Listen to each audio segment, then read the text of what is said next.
Are you an indie podcast or content creator looking to reach a wider audience? Look no further. Introducing Podcastic, the ultimate podcast network designed exclusively for indie creators like you. At Podcastic, we believe in the power of unique voices and fresh perspectives. We're here to amplify your passion and creativity, connecting you with a growing community of engaged listeners who crave original content. Podcastic is more than just a platform. It's a support system built for indie podcasters, offering a range of resources to help you succeed. From tailored promotional campaigns to professional production assistance, we're here to help you shine. Our intuitive platform makes it easy for you to be seen and heard. We do all the heavy lifting for you. You just show up and create. Plus, with our advanced analytics, you'll gain valuable insights into your audience's preferences, allowing you to refine your content and grow your fan base. Ignite your passion, expand your reach, and thrive with podcasting. Visit our website at www.podcasticlife.com to get started. Podcastic, the home for indie podcasts and content creators. I pray that my love for you is bigger than what my parents have. So you must be my daughter's new friend? Candy, let me ask you a question. Oh, so this him? This the man that comforts you more than me? Mama, all men ain't like daddy. That's not fair! The content you're about to hear is a part of a paid programming segment. The views, opinions, and statements expressed belong solely to the sponsor and do not reflect those of Podcastic or its host. This segment is for informational and promotional purposes only and should not be considered as advice or endorsement. Listener discretion is advised. Rise and grind, wanna show at 9:15 a.m. Monday through Friday, great conversation, guest appearances, 'cause you experience us on the cusp of blowing up. Boom. Wake up, wake up.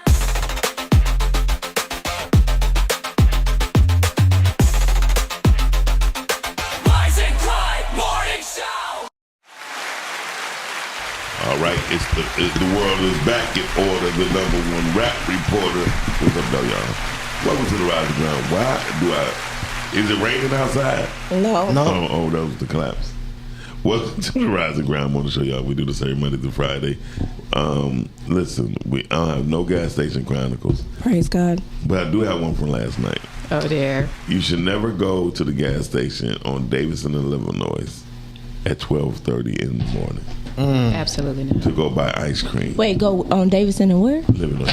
Or Linwood and Davidson. First, I would never be on Linwood. Well, Davidson at 12 anything. I don't go there on 12 noon. Right.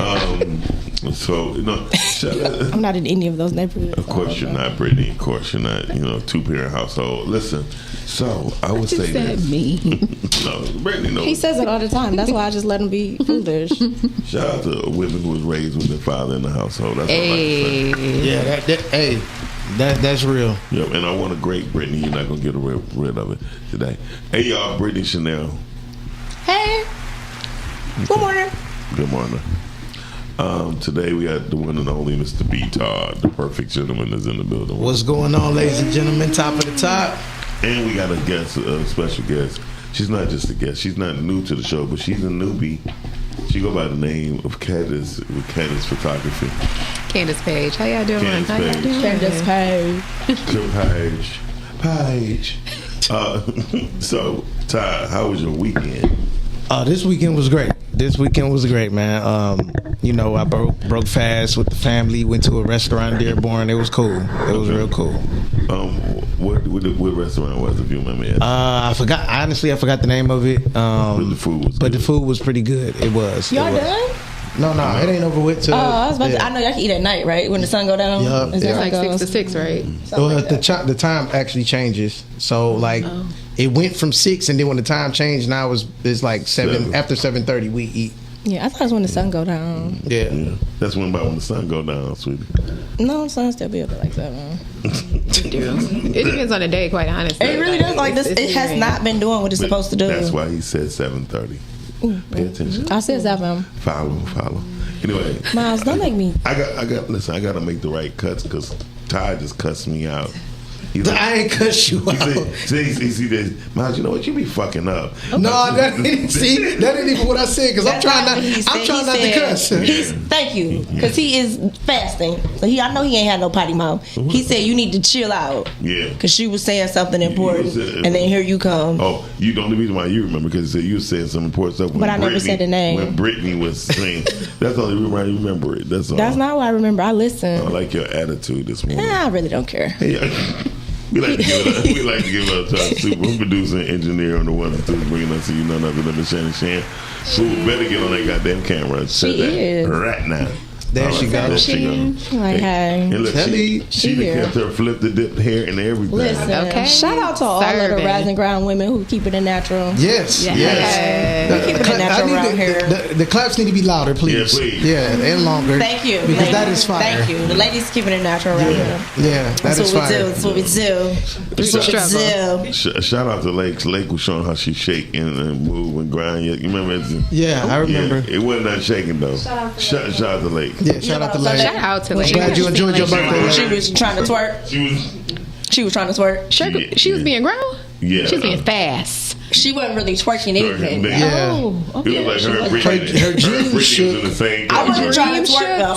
There's a different level of disrespect out here. Lake was on her dream shook. No, she was on the pictures. I saw the pictures. So that's it. Now we're twerking, and I told her. Telly and Miles looked down like, that was the funniest thing ever. She said, "Do you see it?" I said, "See what?" If you gotta ask, see what? Right, you gotta ask. Y'all was supposed to give moral support at that point. Oh, we did. I can be honest. See, that's the problem. You need to tell people the truth. That is true. I say that all the time. We gave support and gave the truth. Yes. Yeah. We did both. Wrong with That's that. why Give me a little support first. Oh yeah, no problem. we should. Like if you trip, I'm gonna help assist and pick you up. But I'm gonna as laugh. I'm picking you up, I'm laughing. I'm laughing. So have you ever laughed at somebody you was picking up and half their leg was dangling because it was broke? No, And that's extreme, right? I did it. I was playing football. My friend leg was broke, and he was laughing too till he tried to stand on that boy. Oh yeah, feel like static. Yeah. His leg You was broke a this leg way. before? An ankle. Oh, yeah. no. It feel like static. It feel like static. It just feel numb, like nothing. Did It's you like cry? when your leg goes to sleep. I didn't feel it. Oh, your adrenaline must have been pumping. Oh yeah, for sure. You just got done twerking, didn't you? Yeah. You Who was playing you tennis running or you from? playing tennis? Nah. I was dancing. See? Oh, you got it right. Dang. She was like, What is it? When they say go out there and break an ankle, they wasn't being for real. Yeah. Man, okay. wow. That was the true definition of break a leg. Yeah. Yeah. That'll do it. See, that's why I don't dance. Dare I ask now I what don't. dance you were doing? Were you twerking? Was it the dance that I saw you doing? You know what? Let's let her plead the fifth. Cause she Nah, she don't want to talk about that. She was doing something crazy. Let her ride. See, that's why I don't dance. You gotta go. When you go, you just be cool. I thought I was. Get stared at all night. You know? Yeah. Get stared Do a at. little I flirt. have to say this in public, right? Hey, y'all, the website was down, right? And I had no idea. Till a guy called me. We was handling some business. He said, but your website not up. I'm like... He said it just like that. Yeah, but your website not up. And I was like, As he repeats it twice. Go on. Yeah. So, It's like just and because you were then wondering. So, I went there, and the website hasn't been up since February the 27th. And I was pissed. So, hey, y'all, if y'all see, because y'all see, evidently y'all was going to it because we had 1,289 visits to the website that month. Somebody seen it and seen it wasn't on. Let us know. Thank you. Yeah, please let us know. But can y'all also do us a favor? Go like and subscribe on our YouTube page. Yes, please. Subscribe to that, like it, share it, and we really appreciate Yeah, you. thanks, please. So let's go to today's topic. Today's topic is drum roll. What does the American dream look like for you? Oh And my I also God. have one video that Okay. I do kind of want to throw in there just to kind of help. Well, you want to go to video first? Yeah, I think that's why she said that. Because, I know that I haven't been on Brittany, shit I yet, would but kick your purse out this chair. You want to fight? them fighting words right We'll be there. right back, y'all. Watching the Let's Grab on the Show right here, podcast. Okay, so how would you describe the American dream if you had to explain it to somebody who had never heard the concept before? The American dream is basically hustle and grind culture. It's the reason why you're worried more about how much money you're making versus how much time you spending with your damn kids on some real shit. There's pros and cons to it. you know, it's like that works too, right? You know what I'm saying? But it's like there's pros and cons to it. For example, it's like I know if I grind for 10 years right now, I can chill for 30 years later. But the American dream is definitely it's a false promise though, because capitalism is not going to allow for that many people to chase their bags at once. Somebody has to lose, and if you're a minority, it's probably going to be you. So I'm sorry if you're from another country watching this shit. My fault, gangster. Sorry. My word. You got it next time. Like, I don't know, you know what I'm saying? Like, but you know, it's like, I was going to say you should have been white, but I'm not going to, I know you can't put that up in there.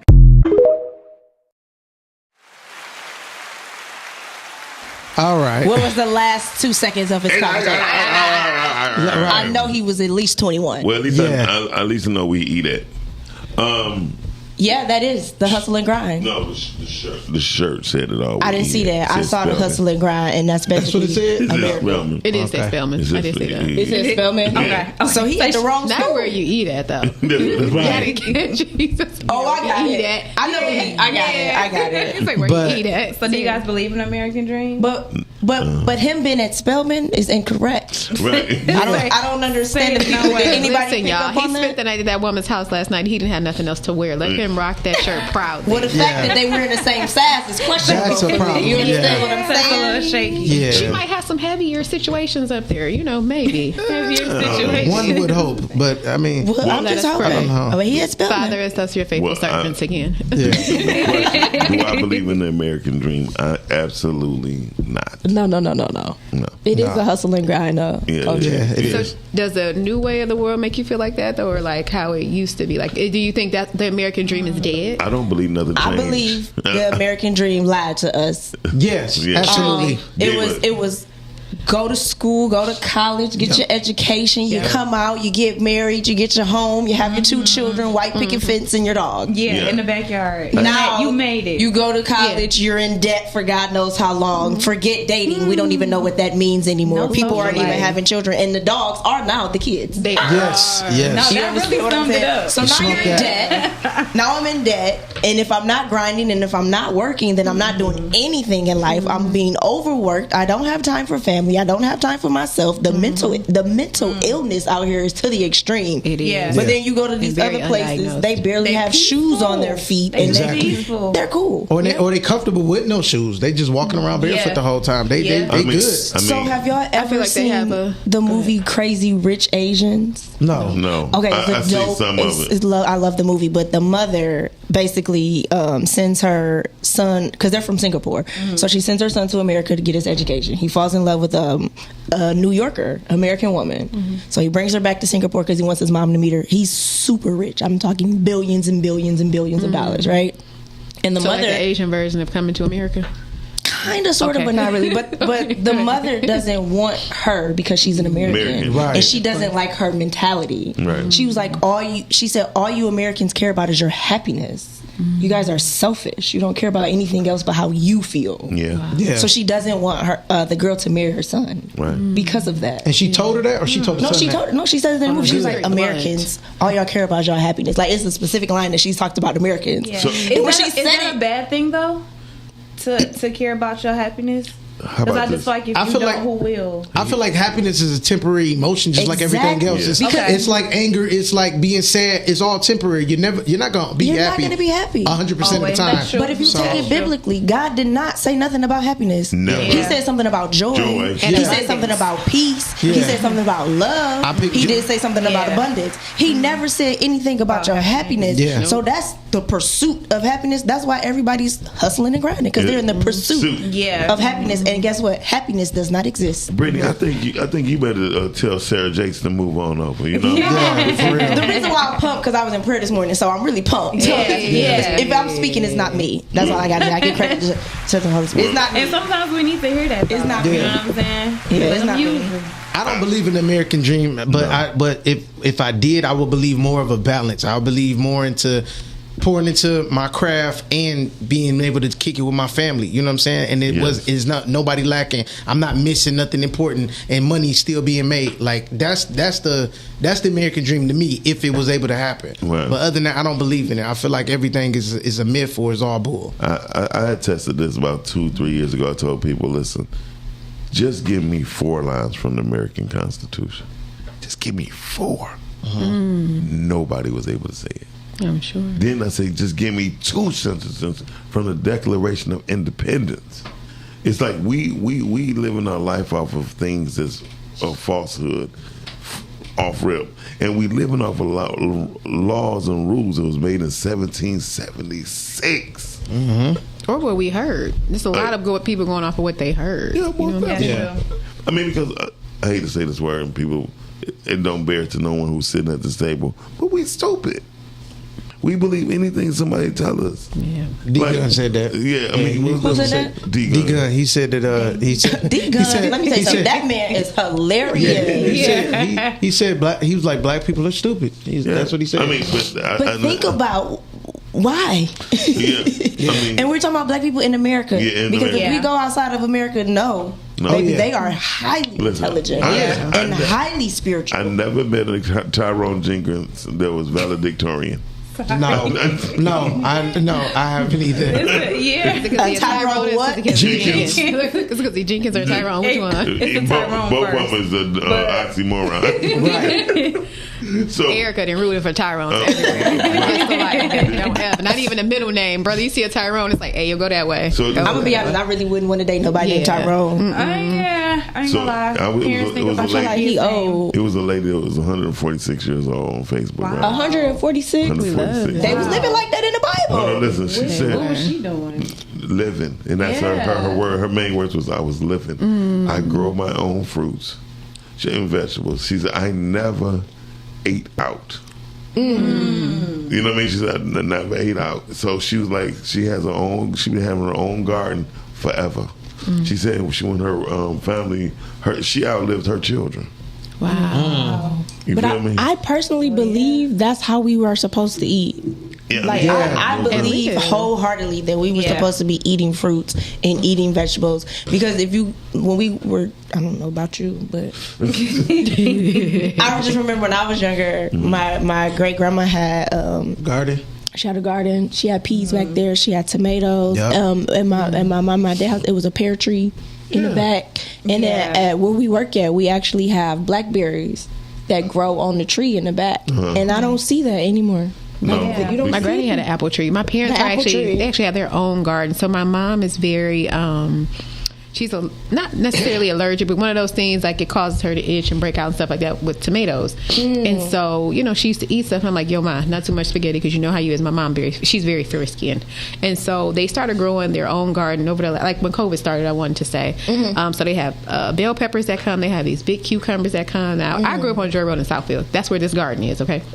At my parents' house. Right. And but she made her own tomatoes, and then they made like what do you call it, spaghetti one day. Did not break out. Whenever she eats tomatoes from the crib, never breaks out, never nothing. I mean, they just got first of all, it's too many tomatoes at the house. Okay, it's tomatoes everywhere. Like if nothing else grew over there, tomatoes. But they've grown. They grew a honeydew. And so I'm just amazed. Like every year to see them work together. If they can't come together on nothing else, y'all. That garden. They come together. And even if they upset, can you pass me the hoe? Can you pass me the tray? Can you know what I'm saying? Pissed. Pissed. But they like, we gonna grow this fruit or whatever. But when we get in the house, don't say nothing to me. While we out here in this garden, we gonna do it with love. And they've just really again, purpose is everything. I believe we were supposed to do that, honestly. And then trade amongst each other. I really believe that's how we were supposed to live. And that's how I think that's how it was at one point before everything got shattered or whatnot. Well, Miles just told me the other day that 8 Mile used to be a dirt road. I never knew too much stuff on it now. Once you hit 8 Mile on your bike, you be like, turn around. But that's what they said, because when I was learning about the Black Bottom, they were saying what happened was that's how 94 and all of the freeways were created, because they wanted to destroy Black Bottom. But at some point, blacks were doing very well. Blacks they've always done well. And shout out to people that don't know, Highland Park got so much rich information inside of it. There's another city in Alabama who mimicked Highland Park. From the streets, the roads, everything, the architect. So they was trying to make another Highland Park, because at one particular time, while Detroit was building, Highland Park was already there. You feel me? Highland Park had their own water supply. So if you come down Davidson, and you go 75, you see that water. Yeah. That was their water system. Wow. And most people don't know. I would like to bring Des Cortez out here to tell the history of Highland Park. Oh, yeah, because he's from HP. Yeah. And Highland Park got a lot of great history. And the fact that we want our own history erased, we can't get mad that the others want it erased neither. Right. And that's one thing. Wait, say that again? The fact that we want our own history erased, we can't get mad by the others wanted it to be erased. Oh, either. yeah. You know what I mean? Yeah. True. So shout out to New Orleans. The cities like New Orleans, they not letting their history die. No, not at all. They hanging out. I love that city, man. That place is great. And not Mardi Gras, y'all. So y'all don't, not Mardi Because that's Gras. the only thing that people really associate Yeah. New Orleans No, with. it's Mardi Gras. it's deeper It's and so doper than rich that. down there. It is. Yeah, That too. That Like, really be what no disrespect to New Orleans, but that'd be the first thing I think of is voodoo. Okay, so look, Black magic. The last time I went there, I inquired about it with the Lyft driver, and she was like, "Yeah, somebody actually just unleashed a demon." Like not too long ago, and it was like the week that we were there. It was like, yeah, and they just released it. It was just walking around, didn't disturb nobody, but you can see it. It was very huge. You know what I'm saying? People were scared. See, I believe that. I was like, wow, that's crazy. So I want to say this I believe too. that. I'm glad you brought that In the up. gumbo. Don't leave the gumbo out. Not a gumbo. Not in the gumbo. But I would say this. So what we declare is voodoo, right? It's culture and history. It's culture and history behind the voodoo, and all voodoo is not bad. Oh no, some voodoo helps So heal people. right? So voodoo, acupuncture. So it's crazy. Like as we are here in America, right? Voodoo is another form of spiritual acupuncture, right? Yeah, I didn't say it was a bad thing. No, I know you didn't. Yeah. But I'm just saying those are the things I really want to talk about on the show. Like voodoo, is it good or bad? Because most people don't get it. Everybody think that voodoo is bad, and it's not. It sounds spooky. Yeah, witchcraft sounds spooky too, but that's not all bad. So All the church power comes sometimes, from if God. we had to talk about it, sometimes like I was at church the other day and my pastor was just like, I don't like spooky church. Like, you don't do this, you're going to hell, and it's like, yo, just know, like, let's be cool out here. I mean, There are some churches that do that. I want to talk about that. What is Because spooky church? I think here in America, they don't really go.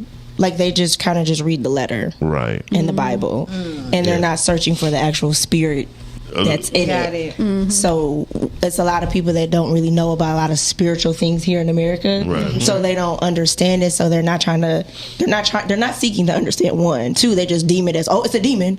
Oh, it's a demon, when all power comes from God.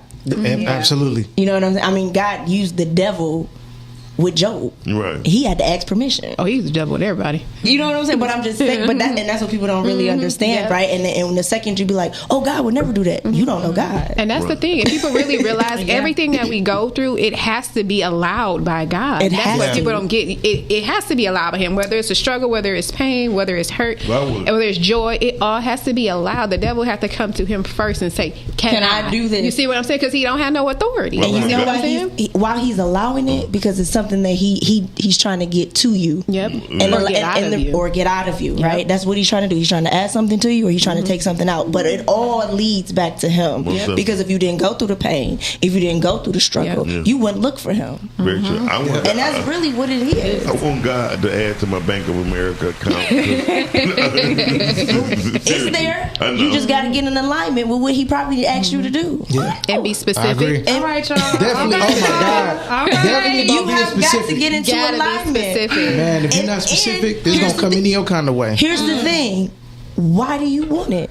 Because is it for your selfish need, or is it for what he wants you to do with it? And who can you help? Everything that we do, God, is It's like, for who the can next you help? person. It You ain't know what for I'm you. saying? It's like, give me $1 million, and God's like, okay, what you gonna do with it? You see what I'm saying? You're gonna act the fool. You're gonna cut people off. You're gonna actually help my people. Like, and we gotta.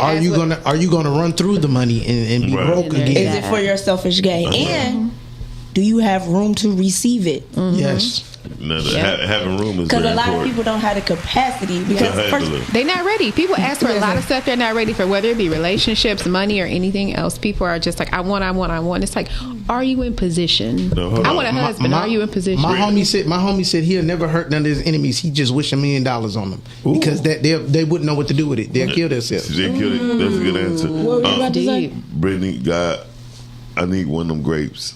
I thought he was about to say something so profound. I thought he was about to double back on something she said. Like, let's go back. You was about to say something important. We talking about God, and you want to be foolish. No, I'm being I do foolish. feel like we need to eat fruit if they are from that store. Right, definitely, because Listen, what's the store name? Because they It's all called- look very healthy inside. I'm gonna give everybody something. That's what I'm saying. I'm leaving here with something. this grocery store Kinzeli, called right? Big. It's No, just big. I go to Nino Savaggio. Okay. Oh That's yeah, where I like that's to a buy good. my That's a fruit. good Yeah. store. Okay. I mean, sometimes You need I'll gas go money to. to Sometimes go I'll go to Meyer.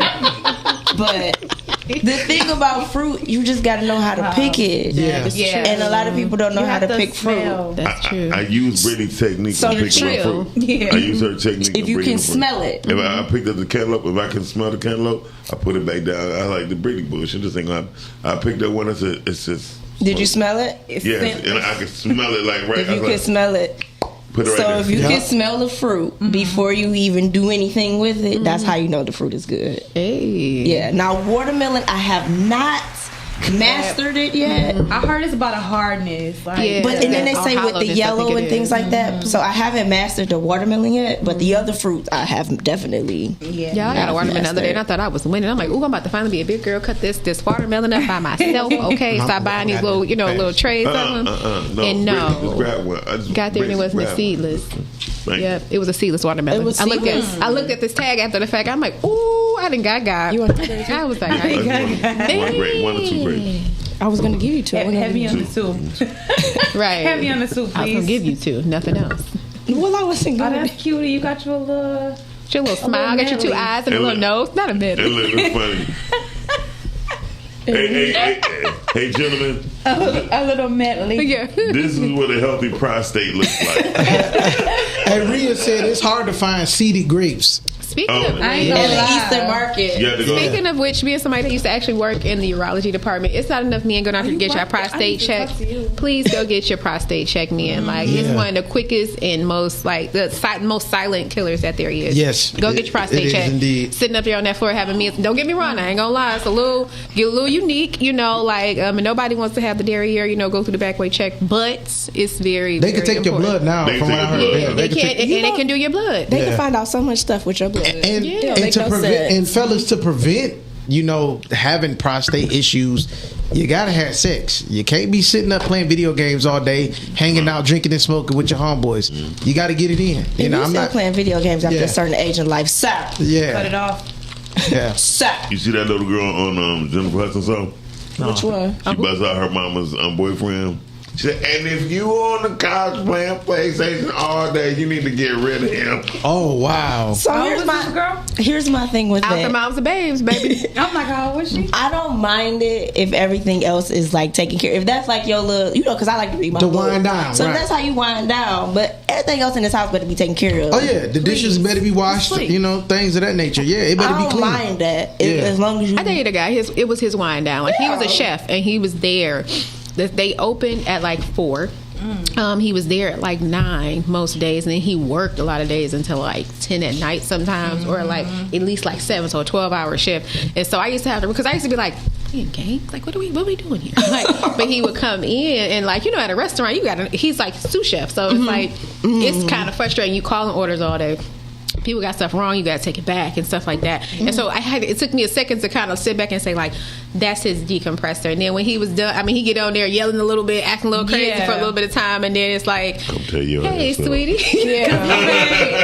Cool again. Like, he give me a hug and kiss and all that and welcome me and all that stuff. He's like, hey, I'm about to just get on the game just for a second. I just need a moment. I'm like, all right, cool. I can respect that. And I go and I'm like, at that time, I think I was doing school or something online. And Buddy go there, go crazy on that game, or I might need to work. And he go crazy, and then he come back like, hey, sweetie, how are you? And I'm like, oh my they be goodness, talking crazy who on was the that? game. For real? I'm like, who was that guy that was just in the back? Because honey, like, do we need to get you tested? Men don't like to talk. Like when they come home from work, they really need that time in that space. But it's crazy because I feel the same way. It's like I don't want to talk right now. Leave me alone. Not coming in the door. Like just give me 5 minutes, please. So Yeah. Brittany, what does your American dream look like? Well, it used to be go to school, come home, make a bunch of money, get married, have my kids.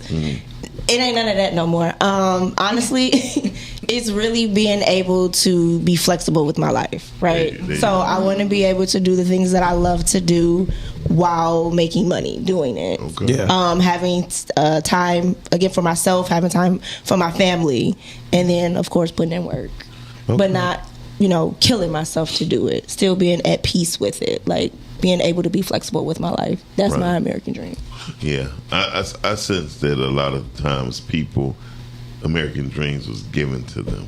You know what I mean? That's deep. They was told what to do versus them finding themselves. Because I believe once you find yourself first, you have a more permanent vision on where you want to go. Absolutely. You know what I mean? I agree. You don't. You don't. I like that. And that's what I say. Most of us don't know how to dream because we was giving other people dreams. Yeah. I talked to my mom about that the other day. So I want to say it might have been, was it last year or maybe year before last? I had a company that I would go do routes with. Like if I had like a short season with like photography, I'm like, we going to make this money one way or another. And my mom said to me one day, she said, when did you, and for me, it wasn't really a problem. I loaded my packages, you know what I'm saying? I go deliver my packages or whatever. And she said, she's like, I don't know when it changed for you when you decided what to do. I don't know. She said, she didn't say harsh, or she said something like rough work or something like that. I said, well, I get to make my own schedule. I was like, I get to make my own schedule. I get to decide when I go, when I leave, and things like that. I said, and the thing is, for people, I was like, I told her, I said, for people like you, that's scary in some cases because you don't know where your next money coming from. For me, I'm gonna go out there and get it regardless. I said, but it doesn't bother me. I was like, I get to drive, I get to see scenery, I get to see what I want my future to look like. You see what I'm saying? I was like, now you, for me, wanted something else, but what I want for me is something different. Like it was up to my parents, I would still be going to pharmacy school. Like it got to a point where I had to say to my parents, hey, listen, if you want it that bad, you go. Respectfully, because I've always wanted to be a photographer, but I had dream killers, and the first dream killers for me were my parents. You see what I'm saying? Like, oh my God, who lived the American dream, right? Absolutely. And so at that time, it was be a doctor, be a lawyer, be a police officer, a firefighter, a nurse, something that was just within those bounds of what they knew at the time. And so for me to be a photographer, they're like, oh, that's a hobby, right? And so I'll even say, even now, like with my father, it went from me at first doing photography once they told me they couldn't pay for me to go to pharmacy school anymore. It went from me being like, oh, what am I going to do? And, like me trying to prove to them, like, no, photography is important, to me being like, F what y'all think. I do this because I love it. To this day, I do it because I love it. And so now my father is like, I want to go take your pictures and sell them some way. And I've been trying to figure out a very respectful way to say it. How you want to sell a dream that you didn't believe in? That's real. Top of the top, calling you on the air. What's up, dog? What up, dog? Is that Calvin? Yep. Hey, man. First off, it's true art and photography, though. I just want that to be known for sure. Most definitely. Yeah. But two, speaking of what Britt was saying, coming from our background, like Ty, know, like we go from anywhere from 10 to 14 on the nightly, and it's like when you come home, and I think that's why I ran into a lot of problems. I ran into mentally and physically because I didn't have a decompress. I was just straight gas. You know what I'm saying? No breaks, and then like. Whether you come home, some people come home, some people drink to decompress, some people smoke to decompress, some people play video games to decompress. No matter what age they might be, some people you gotta have some kind of like measure of decompression to after working so much. Especially if you work day in, day out. Yeah, I agree. It's a mental health thing. That's a thank you for calling. Thank you, man. We appreciate you calling, bro. Thank you. And as Calvin was saying, like smoking and drinking, right? I don't think those are decompression methods. No, I think those are escape methods. Or depression. Yeah, depression, right? Yeah. So, I wanted to go back to what she had said about what your parents did. Yeah. So my uncle told me when I was younger, he said, find something that you love to do and never work a day in your life. Right. Yep. And that's and it goes back to what you said too, right? By the time we're 7, we already know who we are, what we want to do. So you said you always known that you wanted to be a photographer. I started photography at 7. Yeah. So I knew at 7, like I wanted to be like in the arts. So I Yeah. don't know how I wanted to. I just know I liked entertaining and doing things like that. Same. And my parents, I was approached at 14 for modeling in the mall, and my mom said absolutely not. Wow. And my great aunt was like, "Why? Why wouldn't you let her let her go?" She said, "No, because this can be. I don't want that for her. I don't know anything about this, and blah blah blah blah blah blah. She's going to school." And my mom knew when I was like 16. She knew like I love to entertain. I love acting. I was in talent shows. I played basketball. I was always like doing something. Yeah. And I think she came to me and she said, "If you go to school, get your degree, then you can go ahead and pursue this. Dope. But I want you to have your education." Because she wanted you to have something to fall back on. That's what she wanted, and she's like, "I just want that for you." Yeah. And I went and I did it, and it was, I knew, like, I knew I wanted to entertain. I just didn't know which way I wanted to do it. I just knew that was something in me. That's fire. Yeah, see, but I'm with you though, Candace. Parents can be dream killers. My mom, I was raised by a single mother. She killed my dream. I knew at a very early age that I wanted to act. And so she kept trying to push me to go to college. I'm like, college ain't for me. I'm like, it's not that I don't like school. I really didn't like school, but it wasn't nothing for me to learn. Like, I knew that school wasn't for me while I was in there. I'm like, these classes are dumb. I understand all of this crap. I don't see how this is going to help me in the future. Math and English is really, or whatever other language I learned was going to be all I needed. All this other stuff is not going to matter. She like, you got to do it. I'm like, no, I don't have to do it. You didn't even finish doing it, so you can't really put that on me. I knew what I wanted to do though. I knew I wanted to act, and I was like, look. After high school, I want to go to LA. I want to go to Cali, and I want to go to acting school. She shot it down. Absolutely not. Wow. I said, oh, okay, bet. So I stayed here, and somehow I still managed to get into entertainment through music. And then that's kind of what it's like. Okay, this wasn't what I planned on doing, but it's somewhere within that realm. And here I am sitting here now, still in media. You know what I'm saying? It just came full circle, but. I knew exactly what I wanted to do when I was at an early age. Just like you, Brittany, I knew young. I'm like, I need to be in front of a camera. We all know. And I kind of knew the same thing. Yeah. But I liked what my mother told me later. My mother wasn't a highly educated woman, right? But she was from the streets because she had to raise her siblings and all that. Right. So I knew I like the wow factor. I like when I see people go, wow.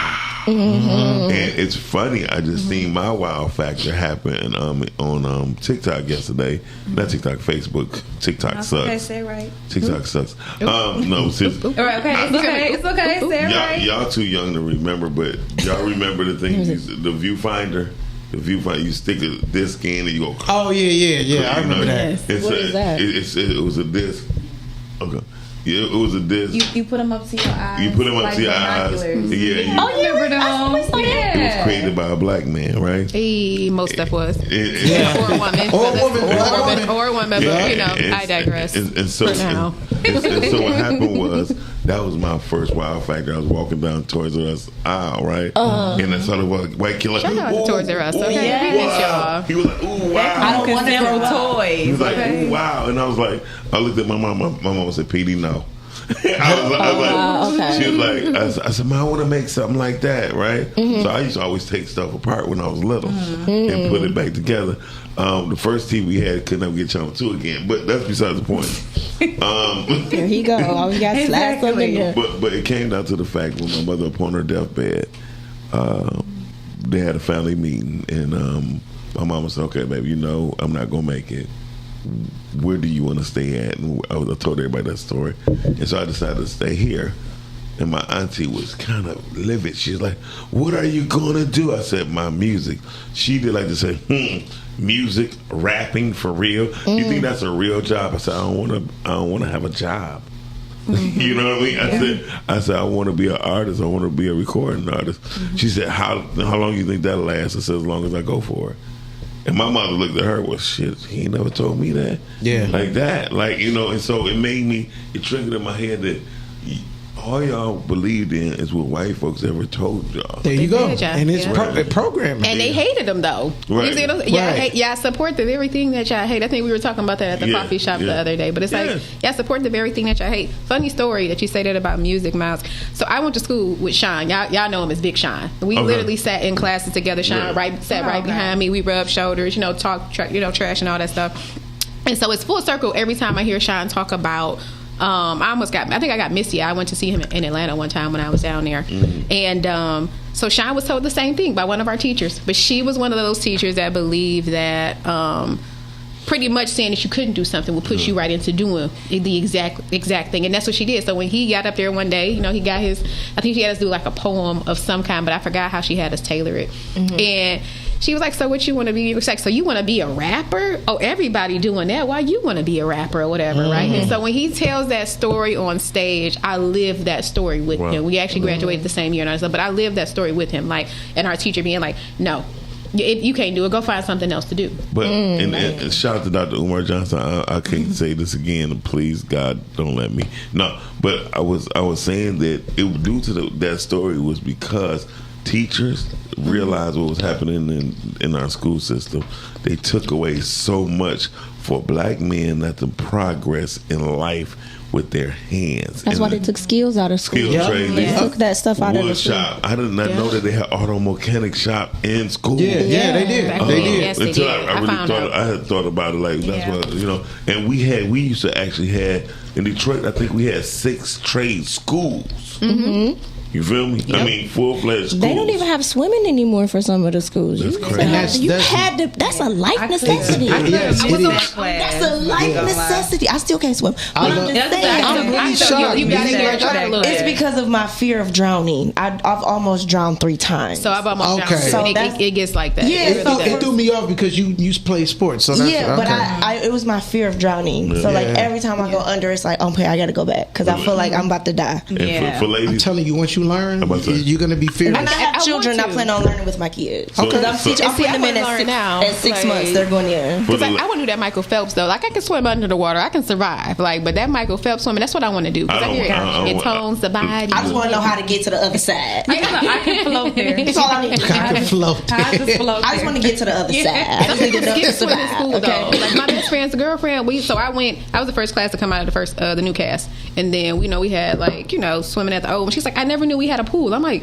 we all like, how, Sway? And how did you get out of not having swimming class? Right. We all had swimming class. My final was in the deep end. Yeah, my daughter had to hop into 13 feet at Buttsville, and I'm over here nervous. She's like, I'm nervous, and I'm trying to talk to her. I'm like, baby, you can do this in my head. I'm like, that's scary. It's all get out. And my teacher made me do it again because I held my breath. I finally got the courage to jump in, and I held my breath. I jumped in 14 feet. I said, why not? Let me hold this breath. Exactly. Listen, my greatest fear in school was none other than, can I get a drum roll? No, typing. Typing. Typewriter. Knock it off. You got that one little finger. I skipped typing. I'm like, I gotta get me out this morning. I thought typing was a girly thing. Oh, gotcha. No, it just takes skill. Because most of the guys that was there were sweetbacks, right? I've never heard that before. What is a sweep? Never mind. You know what I mean? I never heard. Top of the top caller, you on the air. Greetings. Good morning, folks. What up? What's going on? Hey, Miles, I remember, look, I had Votech at Redford. Yes. And I had Woodshop I went to Cody and I had Woodshop over there. So they had those programs all the way up into the late. They just funded them. But see, one thing we did not know, a couple things about public school here in Detroit. They did have a ton of technical high schools where you could literally graduate and be a plumber with a license. You could literally graduate high school and be a nurse. Yes. You could literally graduate and be a carpenter. Yes. They had those. And then what happened was, in 1970, they had the busing thing happen, right? The federal government said, hey, y'all got to start busing these kids into these, these schools that are, as I would say, as certain parts of the west side and the east side was clearing out of white folks. School populations were dwindling, so they were busing kids that were in overpacked schools because they were still super racist and putting us over in these different schools. So what the school system did? they decided to defund those programs slowly and made zero tolerance to violence, because what was happening at schools at Cody, they were having riots. Parents, students, everybody was fighting literally every single day. So it's really in the blood of people at Cody, because every time I meet a girl who went to Cody, her neck was scratched up. That is not true. I went to Cody for a semester after getting out of cast for fighting. So see, that's what I'm saying. Like, the fighting is in y'all DNA. I got kicked out of cast for fighting. though. I didn't fight while I was at Cody. Cody You was don't home seem to like me. a fighter. Oh, honey, You I was seem like you them real be the chill. one. That's how I like it though. See what I'm saying? 'Cause I want somebody to say like, she would never. You know, that Cat Williams. She would never. I've known her for 2 weeks. Whole time. Yeah, Right. Whole time. I'm that person that you won't call and I'm like, hey, where you at? Yeah, I was gonna say never. Regulators, mount up. You know, but you know, you gotta just say Hey, I'm gonna ride with you though. See, I would ride for I'm you. gonna ride with you. I'm coming. I'm coming. Go ahead. Go But ahead. we gonna be Dorian. ladylike. Yeah, I mean, see, that's what they don't realize. They'll be like, programs, and like you said, Miles, they gave black men, because they put a zero tolerance in on fighting, you could get expelled. Yeah. You know, I remember fighting in school. You know, that's all we did. You know, they put precincts in high schools. They funded did. it. Yeah, they put precincts. They put precinct in high schools. I mean, it was a systematic racist Yes. situation. They was gearing us up for jail. Yeah, that's why I didn't like metal detectors. Because integration was meant to try to dump us into their society. Because if you ask somebody that lived in the 30s and the 40s, if you have a chance to meet an elderly person and ask them what their American dream was before the civil rights movement, they'll tell you, hey, they were more agricultural. Hey, I just want a nice house, some farmland, grow my chickens and my fruits and my vegetables. That's what we know how to cook so well, because, you know, we were slaves and all of that extra stuff, and we wouldn't have to take the scraps and make it into something. But it all culminates with us being taught to be dumped into this society that didn't want us, and that was the funding and basically setting us up for failure. And so our American dream is really an American nightmare. And it's always been that. And before civil rights, before we were pushing for it, when we were forced to live in the South, because you got to realize now, we are only here in Detroit because our grandparents and great-grandparents had to leave the South, because there was no economic parity down there. There was no having your own. There were far and few, very far and few people that had their own businesses, their own things, because the white man would come and crush it. Yeah, every time. They'll come and crush it. We couldn't own firearms. It's good to see, brother. Look, it's good to see us at the range. It's good to see us getting armed and knowing the form militias, gun clubs, the things that we're trying to dump in society. There is no American dream when you can go out here and not get a job. And so now, with welfare, they created this chasm between black men and white men. So no more families, more self-indulgence, more self-pleasure. And we don't look at the American dream the way, say, some of our counterparts in America, the white folks who have been ahead of the race. Their grandparents graduated out of high school as a mechanic. He's got a whole mechanic shop. Matter of fact, he's got a car dealer. How do we catch up to that? We can't. It's impossible. It's so impossible. So it's no longer. There's no dream. It's an imagination. Yeah. It's a nightmare. That's what it really, really comes down to. And so, if you can do your own thing, like Brittany said, hey, like her uncle said, hey, like I am an example of, if you enjoy what you're doing, it's not working. You may have to take a pay cut. You may not have all the riches, but you can take it further if you want to. And like you were saying earlier, Brittany, you can manifest your blessings if you're doing God's work. Yep. If you align to where He wants you to be at, doing the things that you're supposed to do. Yeah. So that's all I'll leave y'all with. We appreciate you calling in, bro. And have a great day. The wealth is stored up for the righteous. But no. So he said something on there. I'm sorry. Go ahead, Britt. No, I was just going to say, like back to what my uncle had said, find something that you love to do and never work a day in your life. Yeah, it isn't going to be work. And guess what? It is going to make money for you. Why? Because you're going to figure out how to make money for you. Absolutely. You know what I mean? You said what? I said, speaking on that fact, look, I'm going to wait on the other one that I was going to bring up, but that has to do with the school system, so don't let me forget. But, okay. In 2020, because we were talking about me working at the hospital earlier, in 2020, I actually decided to resign from my job. And I went full blown with photography. I haven't been back to my job yet. But it was the pandemic. You know what I'm saying? 2020 was when that pandemic was at the brink. And I made the most money I had ever made in photography. I think the pandemic showed us that the American dream was really a lie. Mm-hmm. Yeah. Right? Because everybody had all this education and all this other, and it didn't help anyone. Yeah. That was the most money I made that year, and every year since then, the numbers have not changed. Like, God was just like, nope. Like, I resigned from my job. I decided to go full time. I started homeschooling. I opened my studio, which is downstairs, and made the most money I'd ever made. And since then, it just continues. You know what I'm saying? Because you aligned. Yep, you took that leap of faith. Yeah. When you were 7, right? Yep. Yeah. Went back to my first love. That's literally what happened. I told God, I said, God, they won't even pay for me to go to school anymore. I'm like, I work several jobs. I'm like, I'm paying a mortgage. Basically, I'm paying for my house. I got car insurance. You know, all this stuff. You worried about all the stuff that he tell you to worry about. Okay. Just walk. Well, see, no, I was just mentioning those things because I'm like, the audacity of these people, because what they said was I made too much money. You see what I'm saying? And I was like, I'm paying for all these things. How are they saying that like 20-something? I think I was like maybe 21 or 22. I make too much money. I ain't gonna lie. I was 21 making like $21 an hour. So, I mean, I guess I can't complain there. But they said I made too much money, but I had all that stuff to pay for. But yeah, he was just like, get back to your first love. And I'm like, what's my first love? I took a couple days like trying to figure it out. And when I was finally done, doing what I needed to do to figure it out, he was like, photography. Like, come on. So, this is crazy because me and Shani was just having this conversation early this morning. And I was telling her, sometimes what we have to do is we have to go back to the basics, right? And it is so important for us to really just sit down with ourselves. Yep. And really sit with that inner man, because in the inner man, that's where all the answers are. And the reason why we can't hear the inner man is because there's so much noise around us with social media, music, and thoughts, and all these other things. Because even our thoughts come from God. That's how deep it is. Like, you don't even think for yourself if you think about it. You know what I mean? Like, they're either coming from him or they coming from the enemy. I just read this book. So which one are you listening to? I just read this book that was basically saying what you just said. It's called the 7 Laws of Spiritual Success. And it was really good. And it was basically saying, you do need to cut off the noise so you can stay focused. Yes. You do need to get off the phone. You need to get closer to God.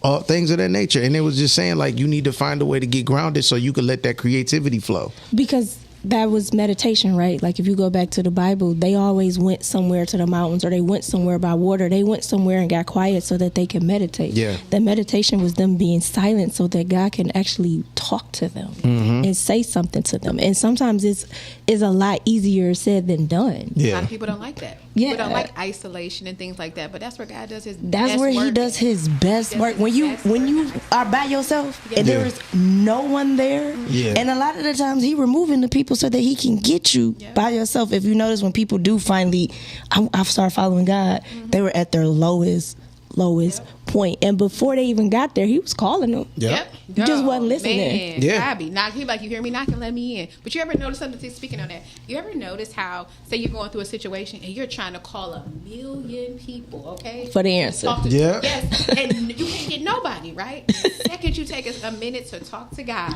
all of a sudden the calls come back. Everybody gets a call. You ever hey, look, I went through that before. I felt like I did my due diligence in helping people, right? And I said, God, look, I'm done, because these people, they don't even want to listen no more, blah, blah, blah. I know that feeling. And then my literally, like, it just, my phone just stopped ringing. I went 3 days with nobody calling me, right? And I felt like, I said, okay, God, I get it. I need to get back in the game. Put me back in the game, coach. And my phone rang like 45 seconds later. Like, hey, Doc, man, I need you to do this for me. Bet. You know what I mean? And it's crazy how if God like, okay, you want to give up on what I gave you? I'm gonna show you how that works. And then you start feeling lonely. Yeah, well, even when you do give up, because I didn't quit acting 15 times. I just quit this morning. I literally quit all the time with this. I'm like, I am done with media. I don't want to do nothing else. Right. So somebody will call you. Yeah. Remember when I told Tika that though, Miles, about? She was like, this is ministry. You do this and you talk so polished and this. I said, I got to give all that to God. But she was like, Candace, I quit every day. And I said, that's good, because you get to start again every day. Oh, wow. You see what I'm saying? You get to become anew every day. You see what I'm saying? Dang, so you mean I can't quit? Nope. Yeah. You can't. Well, I think I can't quit. You just almost what you gotta start doing. But I think I told you that before. You can never quit on what God gave you. Oh, you talking about? Yeah, we did tell me that, but I don't. It's not necessarily. I just say quit it because it's funny, but really, it's just me just taking a step back so I can redirect. You got to. You That's have really to. what it is. You have to. I was at church the other day, and this pastor said something that really hit. And it's like when you're thinking about quitting on what it is that you want to do or stopping what it is that you want to do, he was like, God, it's almost it's a sin to not do what God gave you. You see Oh, what I'm saying? definitely. Because it's just like how Drake says that double metaphor. He was like, I told my story and made his story. You see what I'm saying? So you're making history, but you're also helping somebody else. And so it's like it's like the person when he gave the talents to the people. He called the one wicked who didn't do nothing with it. The one that put it in the ground, and yeah. took it away. And I heard that, and I was like, God, please don't take it. Can you talking to the mic, please? Oh, I'm We'll sorry. take it. My bad. Mm-hmm. But yeah, I think she just low. No, yeah, but you're not talk. What about now? There we go. Yeah. Speaking to the mic. There you go. I'm with that one. Listen, So ain't no Jill stuff going on over here, okay? So, shout out to Jill Scott. Jill Scott is probably one of the most profound performers I've seen in a mighty long time. I was telling Shani this, and I She's told very my friend. vulnerable on stage. My friend, he got shot. He got shot like 8 times, right? Is he still alive? Yeah, he's still alive, and he be limping and hurting and stuff. Because I said it won't stop until you tell your story.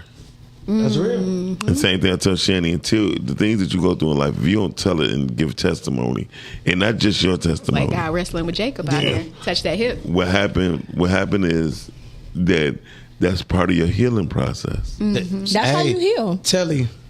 Sound familiar, right? Yeah. Okay, cool. That's how you heal. And then, so what he did, he started talking about it, right? So he called me and said, bro, one of the bullets came to the surface. I'm going to get it removed next week. Look at that. See? And I told him, he said, I know. You told me this. He said, but it's hard. I said, it's going to be hard. Yeah. But So you don't believe in miracles? that's not a miracle. That's just the healing process. That I agree with that. I wholeheartedly. And because I know we had this conversation. You said you don't believe in miracles. No, I don't believe in miracles, like hypothetically speaking, right? I know somebody who got shot 15 times. Somebody, it's a miracle they lived, right? No, he needs to be a testament on who God is. Yes. You know what I mean? Okay. So I agree. I see what you're saying. Yeah, because the healing process never comes, it has to come from a good place. Yeah, absolutely. I have a friend named Nate. He just believed, no, that's just science. Yeah. Yeah. And I get it. I know people To like a that. certain To extent. a certain extent. Yeah. And I get it. So, but I know somebody who got shot in the shoulder and died. It's interesting that he believes that it's science, right? Because it's because the experiment with the rice. Right. Just even your words and talking to something every day, Most it's definitely. killing plants or it's making it live. Even with most plants, definitely. like if you say something to a plant negatively, it's gonna die. If you say something positively, it's gonna live. So everything has ears. Or say to it a plant negatively. Negative. Yeah, so that's why I find it interesting because our body works the same way. It's the same with our organs and how we talk to them and what we're doing I talk with to our everything organs. like that. Even my car. You know how you be like, why you acting? Even if you know it's acting crazy, like, why you- every day I come out and greet my car very profoundly, and I'm like, hey Ella, you know what I'm saying? Like, because I mean, think about it, right? Even if it's a hoopty, hoopty is somebody out here that don't even have a car. Yeah, I that's greet real. Ella That's every real. day. Like, what's up, Ella? How you doing, girl? What we doing today? Where I get in there and I realize like I'm about to start up. I ain't even. I've I've treated every car I've had, whether it was a nice car or not, like it was a Bentley. That's me. Like every That's car, me. every car, because there's people out here. I know people to this day, 40 and up. Hey, can I get a ride? Why don't you have a car, sir? They looking for a ride. You know what I'm saying? Like, you know what I'm saying? But that's Oh, what that's the beauty. Okay. That's the beauty of it, though. No. That's the no, beauty. thank you. That's the beauty of it, though. Like Right. you I'm not get a talking chance about that to one. you get a chance to see that everybody don't have it like that. You know what I'm saying? Because I had a moment where I didn't have a car. Right. You know what I'm saying? And I hated asking somebody for a ride or getting a ride or whatever. And when I got to that point where I got my car and I was like, okay, I'm about to help other people out while I got my out. Like I was doing Uber and Lyft before Uber and Lyft was the thing. Right. Because that's how I had to make money. That's what's up. So, but guess what? That's fucking smart. Yeah. And most people don't get it because wherever I have a theory where there's a will, there's a miles. Because I hate when people say, man, I said, man, it's bro. You know what I mean? Yeah. But until I was riding Uber until I felt like I had to wait on Uber. Yeah. I was like, so they act like Negroes. You know, I'll be there 15 minutes. Yeah. Switch, another 18 minutes. No, I'm not doing that. Right. And I just like, let me just go ahead and buy me a car. I mean, I probably bought 8 cars in my life. Okay. Right? But I'm like, my next car has to be one of those cars where I just feel comfortable, and I don't plan to stay the size forever. What kind of car are you looking for? I might have something for sale. Brittany, we'll talk about that on later. I'm like, what are you selling? You want a truck? Huh? You want a truck? It seems like you'd be comfortable in You a want a truck? Not a truck or SUV. You know what I mean? Okay. You know what I mean? How much you willing to spend? We told Brittany. A big body. I'm not talking about that one. I'm talking about something else. Okay, we ain't talking about sell your soul right on live. Oh no, I Anyway, will never have you sell your soul. It ain't yours to sell. I know that's Oh. right. So the American dream, what it looks like for me, is definitely not of American. It's just to make sure that I like to work with people who love themselves. Yes. And if Now how do you determine that? by how they talk, you know what I mean? Like if they have white friends, or if they know their heritage by twisting their hair, you know what I mean? Or being a man and going through Ramadan with his wife because it made a part of his lifestyle. Or a young lady who wear natural hair. I like people who love themselves, because everybody that's sitting at this table, no matter how long I've known you, y'all all made a particular change. Oh, okay. And if you're willing to change, you're coachable. If you're coachable, we can go far. Absolutely. That's all. I'm with you about. He wants you to be coachable. Yeah, that's all I tell people. And I'm with you with working with people that love themselves. I was just having a discussion with my boy, and we were talking about how so many people are out here with low self-esteem, insecure, and all of that. He said it's because they haven't accomplished anything. Yeah. He said until you get up and accomplish something, you're never going to have confidence. You're never going to feel good about yourself. You're never going to love yourself. Start making things happen, and you the rest is going to flow. But I would say for the right reasons, right? Yeah. Because for sure. It goes back to what you always say, what Will Smith always says when he asks people, like, where did you get, who are you? Yeah. Meaning, because, some people do it because somebody said I couldn't do it. Yeah. Right. Yeah. You know what I mean? So, like, now you've been accomplishing all these wonderful things, and yet you're still empty. Yeah. And is there still a void Off because somebody else. because somebody said you can't? But Deion Sanders said something the other day when he was like, I don't care about nobody have to say about me. He said, everything I do is with purpose and it's on purpose and it's intentional. Yes. So he said, if people talking about me, I don't care, because he said your opinions of me does not shape who God has called me to be. Yeah. So he said, wherever I am, he said, wherever I am, if you see me there, I'm on purpose. Exactly. And he said it's intentional. And then he has this thing that he always says, if you look good, you feel good, you feel good, you play good, you play good, they pay good, they pay good, you live good. He always says that, and I had to kind of stole that from him. So a couple of things, right? So the intentional thing, or like if you see me somewhere, I'm there on purpose. Like when I did the routes, I never had to be there. You see what I'm saying? Like I even told them, I said, I'm here for a reason, but I was there because I'm working on building my courier business. And for me, I always feel like as an owner or a manager, whoever else, you need to work just as hard as the people that's under you, if not harder. Actually, really harder, honestly, right?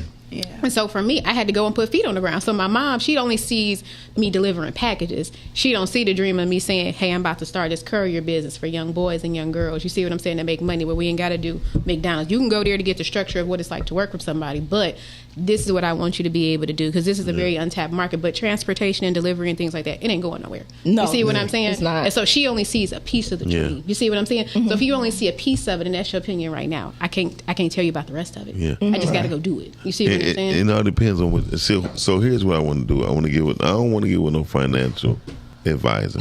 I want to get with a financial expert. Yes. And I tell people this. I had the third ride share company in America, right?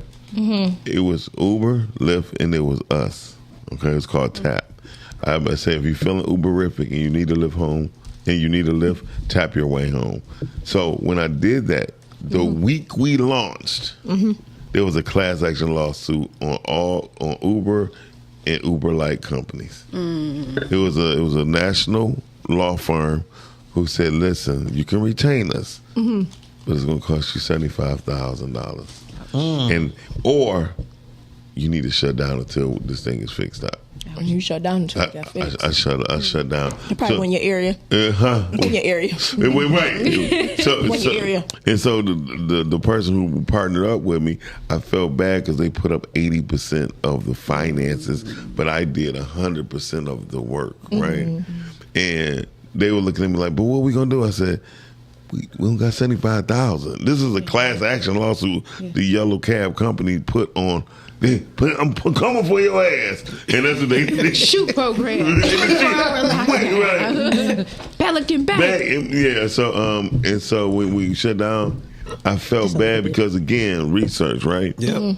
I did not research the basis on why you would even do why would rideshare was based off of. See, for every business you build, some business got to die.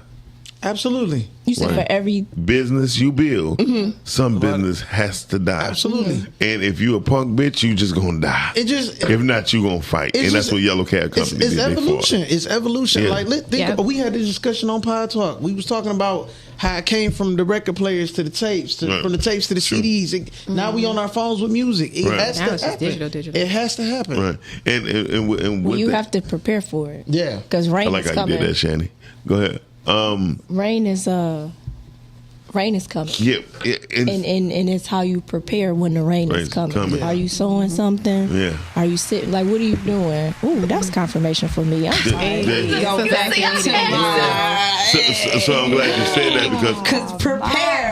3 weeks ago they were talking about Miles. How you know it's gonna snow? I said because it's raining. We still in winter. Yeah. If it's raining, it's gonna snow. It's gotta snow. The rain is coming. Right, there you go. Get prepared. My God. Yeah. And I think preparation is more important. Y'all was laughing at Noah. Yeah, baby. But y'all wasn't laughing when that rain came.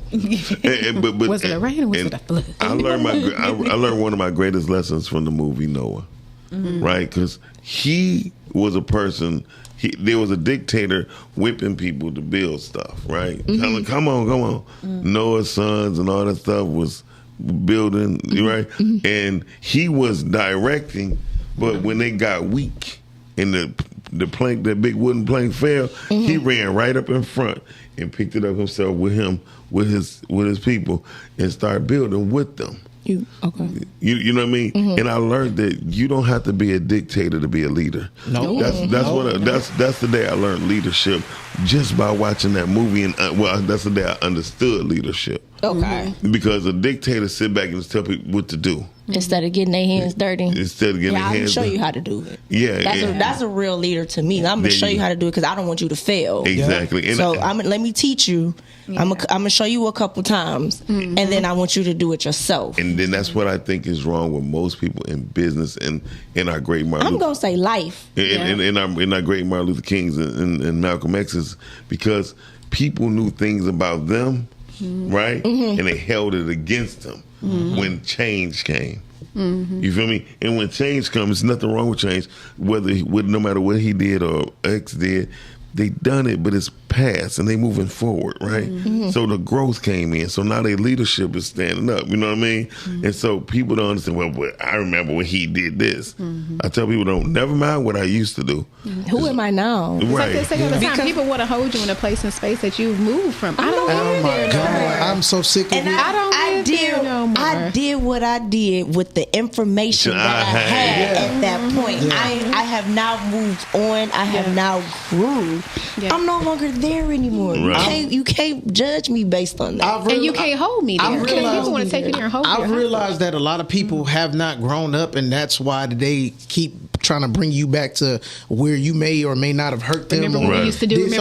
I'm so tired of remembering what we used to do. I just said today on the video, I was like, look, if you still sitting up here trying to hold somebody accountable for something that happened 20 years ago, go get some help. Yeah. Because guess what? I'm guarantee you that person has grown since then. And if you don't see the growth, it's because you ain't grow. There you go. Simple. And I would say ignorant is bliss. Some people just want to be ignorant. That's the honest to God I want to truth. swing back to the coaching thing because, like you said, Miles, a lot of things, like a lot of places and businesses, people don't want to be coached. Like whenever I go somewhere with another photographer or like a videographer, I'll come in and I'm like, all right, teach me, and they're like, well, you probably know. No, I don't know nothing. Teach me like it's day one. I know nothing. You see what I'm saying? Because I feel like you can learn from everybody. You know what I mean? Even if we do the same thing, you know what I mean? Don't teach me. Well, I'm pretty sure you know about. I don't know nothing. As if I'm a fresh person. You never know what somebody knows or don't know. You know what I mean? Think about Drumline, right? That brother couldn't read music. He just was able to hear really great and produce off of that, right? So you may assume I know, like, you never know. I might be tricking myself, and every time I come up with a great product, you see what I'm saying? No, teach me like it's day one. Speaking of Drumline, I'm glad you brought that up. Even though he didn't know how to read, he was forced to, and then he was willing to learn because he started understanding the significance of him knowing how to read. Because it was more power. It was more power. It was more power. You know what I'm saying? Well, he got out of the way. Most right? definitely. So he was in his own selfish realm, right? And that's what I said earlier. When you learn to align, then that's when things start to flow. And once he got out of his own way, then he was able to be and able to motivate other people, because you got to think the girlfriend. His girlfriend stopped being a sociology major, and she changed into dance. See what I'm Just saying? what she wanted to do. Story, so his a story. lot of black folks' problem is that they don't know how to turn that hood stuff on and off. Like in that movie Drumline specifically, Nick Cannon was trying to stay hood until he couldn't no more. He was forced to adapt, and that be a lot of black folks' problem. They don't want to adapt. They want to stick to the hood. For what? Ain't nothing but death and drugs. You know what I'm saying? And it, don't get me wrong, it is good stuff that's going on out there, but for the most part, it's all negative related. You're not going to be able to grow if you still stuck in the hood. So I had real quick, Miles, I'm so sorry. I think people feel like they got to leave it behind, and I think they feel like that has to be the only story they tell, and that can just be a part of your story that you tell. You know what I mean? I think some of that has to do with the Uncle Tom syndrome. Right? Because when blacks wanted to do better, or you being an Uncle Tom, or you want to follow behind them white people. But white bullshit. But what I'm saying, I think that's where that mentality comes from.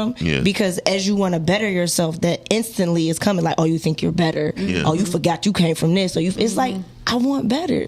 Nobody and is I want on you this to have earth. better. Nobody stays on this earth and lives this long to stay the same. Jay-Z That's said crazy. That. He said that's crazy. I think he was like, it's crazy. I think I done put in all this work and all this time to stay the same. You know what I'm saying? Wayne say anything? No, he didn't. Lil Wayne, you know what? He was always asleep. Anyway, so he didn't say anything. He's so great. See, he's so great. I was saying that, but when people say Uncle Tom syndrome, right? I made that one. No. People do it. Oh, you Uncle Tom. But if they read the damn book, Uncle Tom, they'll find out Uncle Tom was a beast. You feel me? Uncle Tom wasn't a sellout. Uncle Tom was teaching. He just looked at the little white boy as a human being. Yeah. You feel me? And so this is what if we get rid of folklore, Negro folklore. Because if we start making everything about race, right? Because honestly, black people are where they are because white people had to help us. I mean, I don't really care if y'all don't want to believe that. That's the case. They were helping during the civil rights. They was helping doing things. They was helping y'all learn how to read. They were helping. So if we learn how to get color out of the doggone equation, and start looking at people, some people are human beings. Color plus common sense. Yes. If we add those two together, we'll win. Because I'm not gonna negate, like, there's some people out there. They some real racist people. Absolutely. We know that. But I feel like black people just as racist. No, we're not racist. To our own people. We prejudiced. To our own people. We prejudiced. What's the difference? Call it prejudice. Because racists make change. We haven't made shit change. We don't control nothing. Racists control things. Okay. But we are worse to our own people. Yeah, we are. And some of the kindness be fake. Some of the most negative things I've ever heard came from my own people. Came from my own family. So, and the race. Let's get this right. My own people. Let's get this right. Caucasians are worse too. I mean, in the same boat because we learn from them, right? Yeah. And it's more of them than us. So it looked like they. If you sit out here, which Caucasian you talking about? All of them. Well, two different types of Caucasians, just like it's two different types of black. Yeah. Well, so which Caucasian we talking about? It's three different Caucasians. Which one we talking about? You got your rednecks. Yep. Okay. Right. And you got your racist rednecks, right? And then you got your average Caucasian who just live their life. Yeah. You feel the average Caucasian they probably ain't worried about you. No, the average Caucasian, they don't see color in most cases. Exactly. So that's why I'm saying, like, let's clear it up. Which Caucasian we talking about? Because them rednecks and them No. Them the ones that's worried about the redneck racist is the dumbest. Because how you gonna be racist and broke? Right, exactly. That's why they voted for your man. I said that your before. mans, though. I said that before about somebody that was gay. They was trying to argue with me. How you gay and broke? If you tasting the rainbow, you should be seeing some money. The correlation. I get you. What is the correlation? Because every gay person I know normally they have money. Yeah. See what I'm saying? They doing something with money. Hold on. It was a show. Des Cortez had a show, and he had 3 people. He had 3 hosts, and one of them was a gay black man, right? Yeah. So now I'm engineering, and I'm watching. I could see the sickness in his eyes when he was telling this story. He said, now, y'all know I'm gay, of course. I'm in a gay club, and I push up on this white boy, and he pushed me away and say, move, nigga. He said, so I had to grab the microphone. I said, so you mean to tell me, not only that you gay, but you mean racist shit. Right. You know what I mean? But in the gay club. that's all over. So no, it's not all over. It is. No, it's not. Racism you can see everywhere. Racism is everywhere. I apologize. So even though he just a particular. But listen, how you gonna be gay? He probably really was liking him. He just didn't want nobody to know. Right. But how he's gonna be gay? How you gonna sense? Listen, it's just like a black person. I'm black, right? She's 4 shades lighter than me, right? And then she gonna sit up here like, I don't mess with niggas. I don't. But she don't though. But you have the same problem as the next black girl who's darker than you when you walking into corporate America. How can you say that though? I don't. Because that happens.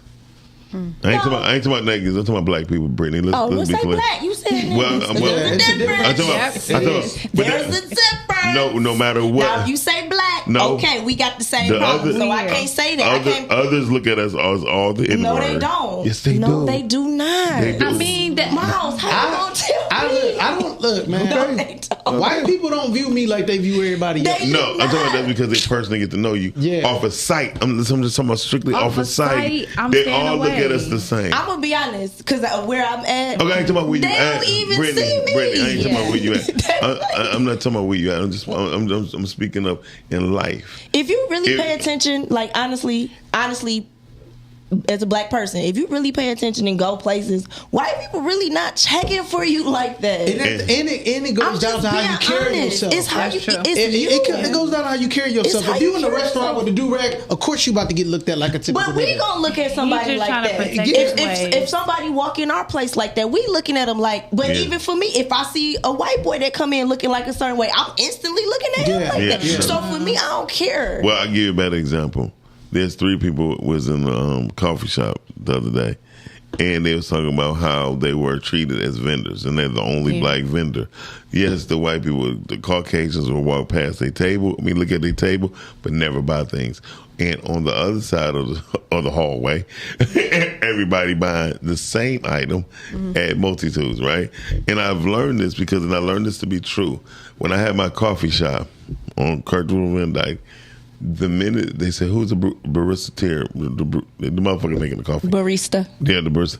And like, who the broth steer? Okay. That's what I would have said. Imagine somebody making that mistake. But I'm just helping. I seen the difference from me making their coffee and Nate. If Nate say me, they be like, okay. Because he's lighter. And I swear to God, now this is in Detroit. This is in Detroit. And I just said were they white? Huh?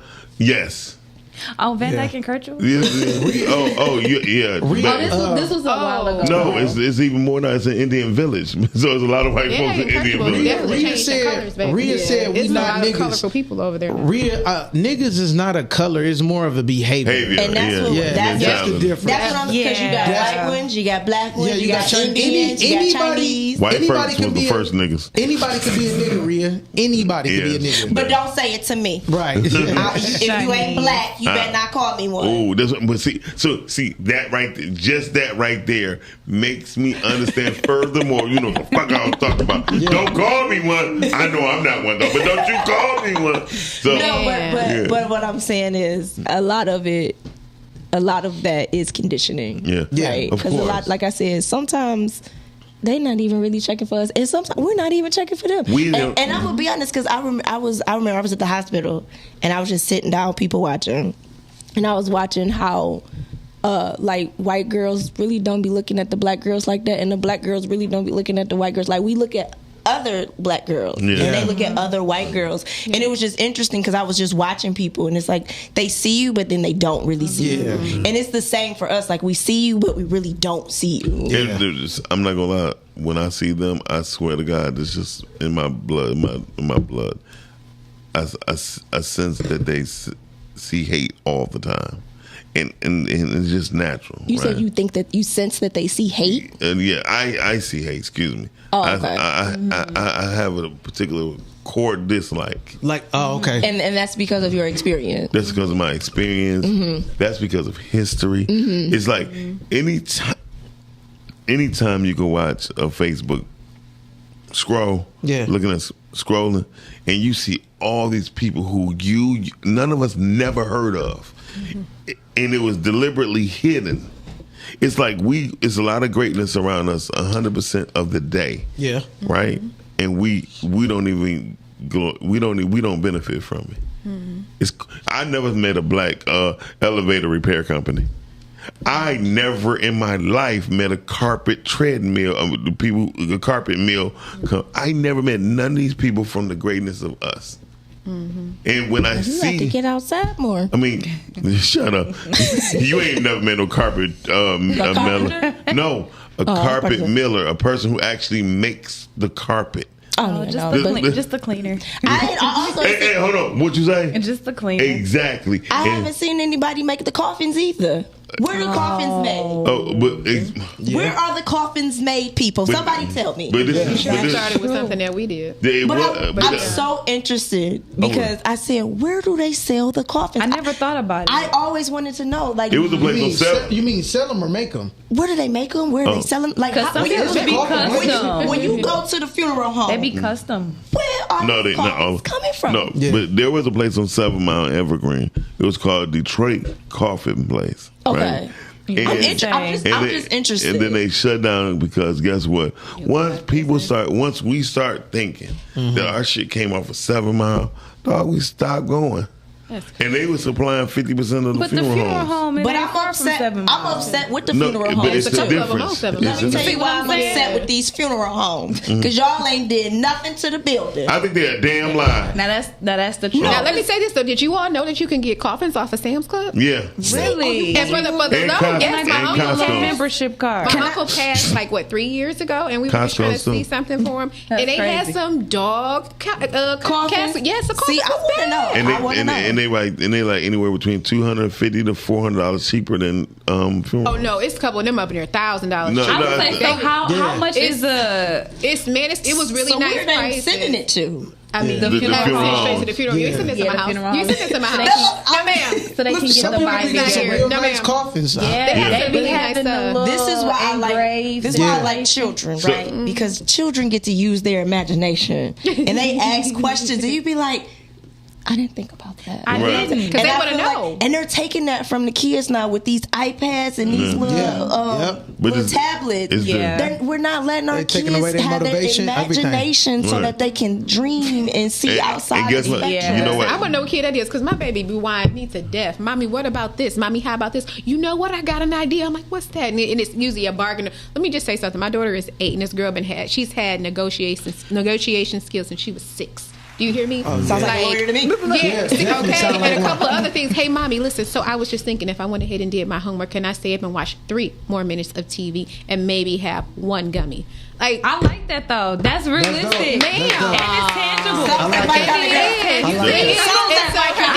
Her dad, he's like, how does she get like that? I was like, you got to think how many business deals we've done in front of her. You know what I'm saying? I had this conversation with someone, and I was like, another thing, black people don't take their kids with them to learn anything. I definitely just did 2 reels about that the other day. I got into it heavy with this person. Oh my goodness. But they were like, why? They don't need to go with me to the bank. Yes, they don't do. Need to I said, but they my do. how last do you reel. think your baby is going to learn different things like about something so simple as picking fruit? I take my niece with me to the fruit market and teach her how to pick certain things. My second to last reel was literally just about. I said, how do they know what it's like to have a team? How do they know what it's like to do everything yourself and then get a team? You see what I'm saying? I learned how to do things because I was with my parents. Yes. Like I didn't want to be there. I was learning how to get things and how credit works or how this and you works. didn't know it. I had no idea what was going on. I was bored out of my mind. But they were teaching me along the way. And even if you weren't paying attention, subconsciously you were still seeing and hearing. You know what I'm saying? So that's why I started knowing things and learning things, and then I would come and ask questions, and it's like, oh, well, let me show you how to do this, or let me show you what this does, and it's like, oh, so people like, well, how you know so much? You want to hear something I was crazy? with my people. That same dream that I said my father didn't believe in. I said I had to ask him. I said, Dad, you all taught me what it was like to work a 9 to 5, and then to do a business afterward. I was doing it with you all. Like when my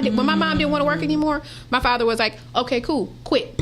He said, quit. Went opened her a boutique and a salon, and I worked in there. I was a shampoo girl. You see what I'm saying? I laid out the nails. Shout out to your dad. We went to Chicago to pick the outfits. We drove to New York. Like I literally was hands in. So it's crazy to me now when it's like, so I was 10 toes down in you all's dream, and then you denied me of mine. Ain't that deep? Hold on. Hold on. I'm just going to ask you this, and I tell people we have to think about the perseverance that our parents was trying to give us, right? The salvation of having, the ability to have a job, right, and work for somebody is assurance. Is assurance. It's assurance, right? Yeah.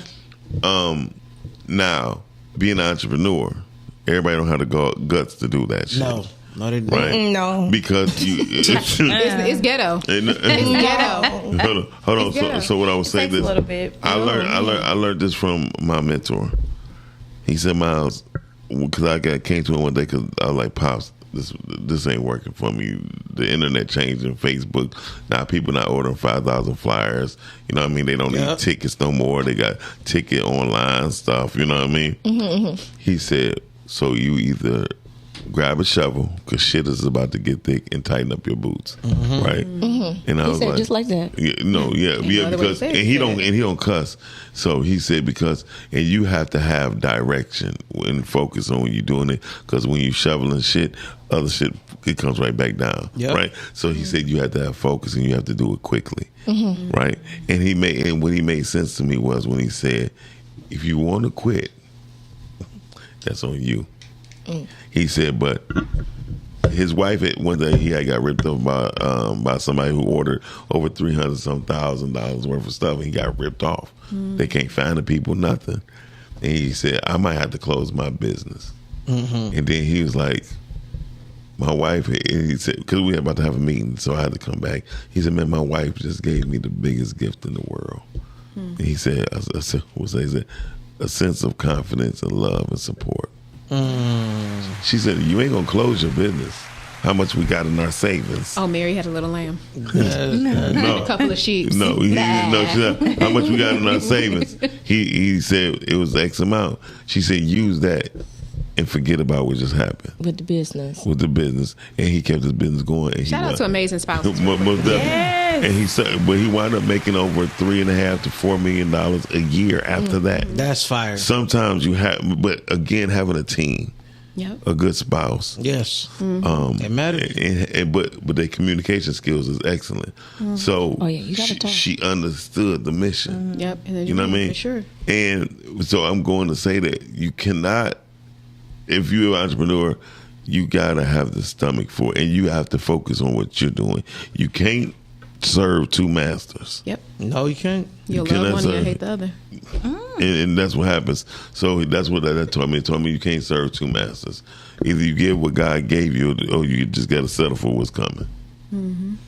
Rhea said her American dream is free healthcare. Yep. Hey, shout out to Rhea, man. Seriously, or at least discounted something. No, that's not a dream for me. I'm not gonna lie. Oh no, that's a must. Seriously. No, I mean, America owe it to us. My God. So what does that look like for everyone? What? It's a struggle free with healthcare. everything. Like, what does it look like? I just want to know. It look like they're healthy. Here's one thing. Mm-hmm. The only reason why we got to pay for it because they know we need it because of what they feed us. Mm-hmm. Other countries do not have the problems health wise. I mean, look up cancer in Canada. Look up cancer in Switzerland. You could look up the ingredients. Something so simple from a ketchup here versus in Canada. Oh yeah, the ingredients totally different. It's a lady that I follow on Instagram who's actually fighting. Oh, this and that. I can't think of her name right now, but she's fighting the food industry. Yes. Yep. Because she's like, listen, y'all are poisoning us. Yes. Y'all are feeding us poison. So she's been fighting with cereal and all this other, like, cereal is almost the worst thing to eat. Don't even mess with it. McDonald's actually have a contract with funeral homes. Oh, that makes sense. They got a contract with everybody. No. That's why I don't know that. Yeah, this lady sued McDonald's after she kept eating it and won. Yeah. I mean, wait a minute. She kept eating it. What happened? She got really ailments. big. Yeah, she got ailments. Yeah, and then she ended up suing McDonald's and won. I was gonna say common sense. Hold on, wait a minute. No, you can't say common sense. But guess what started happening? Because you have food addiction. Guess what started happening after that? What? If you go into every McDonald's, they have a warning sign. They have to. It's above the door, and they tell you, and you don't see it because you want it there for your fries. What is the warning sign? It's saying that things that's in their food. It's harmful. It's harmful. And y'all still eating McDonald's? I saw a may video. cause. Yeah. So what I'm trying to tell and y'all still eating it? No, you have. But I'm about to ask you about the question. You asked the question on what it looks like. It looks like they don't have to have they're not worried about it. The only reason why they got a big and man's tall shop because there's a big and tall men. But see, that's what bothered me about that That's what bothered me about that DEI mess, and they want to go to Target. My whole thing is, why y'all not fighting for food? Exactly. No, I'm serious. Exactly. Like, y'all not fighting for food. Y'all fighting for me. Like, y'all still fighting over this color nonsense. Like, exactly. Like, it's a distraction. Like, they're really poisoning us when it comes to food, and y'all sitting up here worried about buy this, buy that. And what's the name of the grocery market again? I'm Like, if y'all really want to boycott, why don't y'all boycott Christmas and Thanksgiving? Baby. And Halloween. Or the beauty supply stores. There you go. They selling all the foolishness too. Like, boycott stuff that's actually destroying us. Boycott the liquor stores that's killing the people in the corners. Boycott that. How about this? Have you ever noticed? That's killing the people in the neighborhood. Tell you like you going a little too far on my tequila. No, but that's real though. Yeah. Go boycott these Chaldean liquor stores. No. How about boycott the niggas that sell us liquor? That's I just said that. Just go boycott that type of stuff. Like, y'all sitting up here talking about, like, man, get out my face with that. I'm going to go buy what I want to buy. I'm going to wear what I want to wear. I'm going to get my butt up every single day, and I'm going to go to work. That's what I'm going to do. And I'm going to find something I love to do and make money off of. I'm going to show you two things about Chinese people. And I'm going to work out. They don't never. I'm going to show you two things about Chinese people. They never advertise. They don't have to. They don't have to. Neither does Mercedes-Benz, neither does Maserati. Oh, no, listen. No, I'm talking about this. You never saw no Chinese food restaurant advertise. But I'm going to eat it. Hold on. I'm going to be honest, I haven't been eating Chinese food lately. I have not been eating Chinese food. You can't pay me. It makes me sick. It's too much grease. Just eat it fast. That grease eating on my stomach. I'm sorry. Y'all missing the message. Go ahead.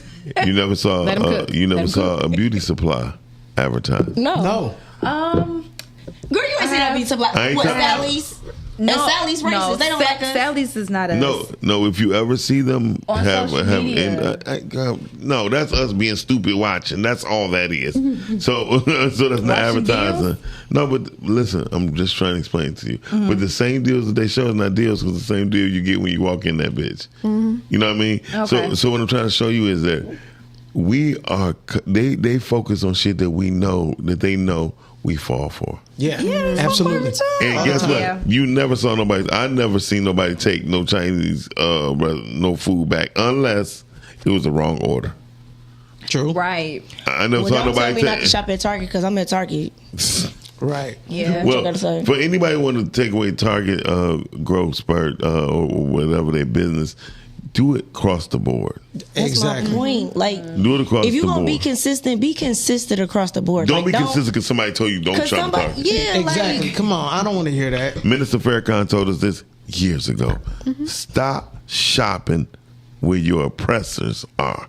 Yep. Quit shopping for those who never cared about you. If they're not in your school system, if they're not in your holistic system, if they're not building a hospital for you or caring, people start breaking up urgent cares because urgent cares became a payment center. Yes. Urgent cares is going to become the number one payment center by the year 2028. Well, they don't do nothing, so I don't even know why they don't even do go nothing to but them. send you home and keep you there for 3 hours. That's why so they we can don't charge do your insurance. Don't go, listen, the urgent care Oh my is God, you see my almost face? Scam. Urgent care is yeah. the worst place. No, go ahead. No. Yeah, Okay, no, can't go. it's bad. What? I don't necessarily believe in urgent care. I would say if you're really having a problem, go to ER. Yes, I think I'm at the ER every time. Yeah, you're gonna be there the same amount of time anyway. They'll I keep don't you a shift believe in now. urgent They'll care. keep you 6 to 8 hours. And They look, have that thing. and look, I don't believe urgent in care urgent shit, cares. urgent care say shit like this. You sick. No. I knew that before I got here. I believe in prevention. Yeah. I do think that you should get your physical once a year, but I do believe in prevention, and that is, basically being as healthy as you possibly can be. Shout out to Dr. Carla. We live in America. Obviously, they poison our food, so try to eat as less poison as you possibly can. There you go. I'm huge on fasting. I tell people that all the time. Fasting is amazing. Yes, it is. Your body can naturally heal itself and does what it needs to do. If A 3-day fast. People don't realize how powerful a 3-day fast. I did a 3-day liquid fast. Was it just water? It was all liquid, so it was that, and I did watermelon and cucumber. I did straight water for 3 days. But baby. even with that, Skin glowing. and when I say your body will just so I'm in a fast right now. I'm in this joint for 40 days or whatever. No meat, no bread, no dairy, nothing artificial, no preservatives, no carb. Daniel's fast. So I'm in that right now. But even before that, I did this 3-day, liquid fast. And when I say the stuff that your body will accept afterwards, my body was like, no, ma'am. No, ma'am. I'm big on that, and I tell people that. That's what that damn neurovirus did for me, right? Yeah. The chicken that I ordered at Starters, I only had one piece. And you didn't, because you didn't really eat that food. And I was full. Yeah. Right? I came back. Because your stomach shrunk. Man. Yeah. So what fasting does is it allows your body to get rid of all of the dirty stuff that it doesn't need. It resets so your organs get smaller. Things go back to the original size. Neuroflu, the neurovirus is the new fasting for me. It's on my ass up. And fasting also helps with illnesses. So a lot of if you do fast, you're really not gonna get sick because your body knows how to fight and protect. With this thing that God created for us is absolutely amazing. It's beautiful. It's amazing what your body can do and what your body is. That's why I don't listen to you Asian always doing it. No. We all look That's good. not Let me just true. say that. We all look very good for our age. Let me just say. Let me tell you something. Thank you. I ain't gonna lie. Shout out. Yesterday, looking at Even though Miles LaDonna. 99, he looked great. I'm just playing. No, He's that's- actually 102, I'm- but you're actually correct. Looking at LaDonna Sims Monday, I said, "Oh yeah, we all right in our life compared to." I seen some of my friends the day before. Yeah,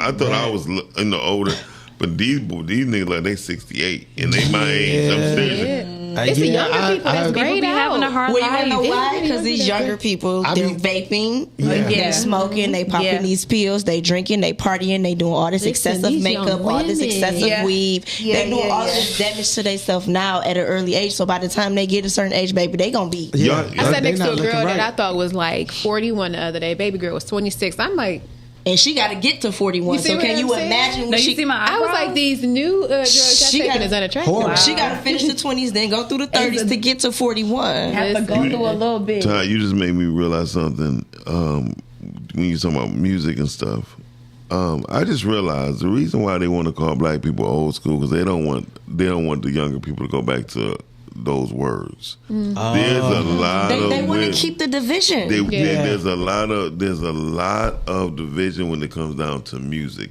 and that's why I was telling Shani, I said, Shani, you need to go back and listen to some older music. I agree, and know what it's about, because you just don't listen to the music, listen to the words. The words are so important.